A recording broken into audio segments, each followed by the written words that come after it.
ராணிப்பேட்டை மாவட்டம் வாலாஜாபேட்டை சுங்கசாவடி அருகே சொகுசு கார் ஒன்றை சோதனையிட்ட போலீசார் அதிலிருந்த சுமார் 1 டன் குட்காவை பறிமுதல் செய்து கடத்தலில் ஈடுபட்ட இருவரை கைது செய்தனர். கூடுதல் விவரங்களோடு இணைகிறார் நமது செய்தியாளர் சதீஷ். வணக்கம் சதீஷ், இது தொடர்பான முழு விவரங்கள். வணக்கம். ராணிப்பேட்டை மாவட்டம் வாலாஜாபேட்டை டோல்கேட் பகுதியில் போலீசார் வாகன தணிக்கையில் ஈடுபட்டிருந்தனர். அப்போது அந்த வழியாக சென்னையை நோக்கி அதிவேகமாக வந்த சொகுசு கார் ஒன்றை சந்தேகத்தின் பேரில் நிறுத்தி சோதனை செய்தனர். காரை திறந்து பார்த்தபோது காரின் பின்பகுதியில் சுமார் 1 டன் மதிப்பிலான குட்கா பொருட்கள் இருப்பது தெரிய வந்தது.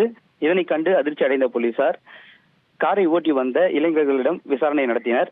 அதில் அவர்கள் ராஜஸ்தான் மாநிலத்தை சேர்ந்தவர்கள் என்பதும் பெங்களூருவில் தங்கி திட்டமிட்டு கஞ்சாவை தொடர்ந்து கடத்தி வந்ததும் தெரிய வந்தது.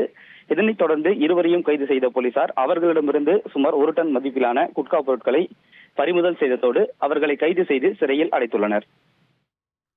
உங்கள் விவரங்களுக்கு நன்றி சதீஷ். உங்கள் தந்தி ஒன் தொலைக்காட்சியில் கர்ணன் தினமும் மாலை 5 மணிக்கு காண தவறாதீர்கள்.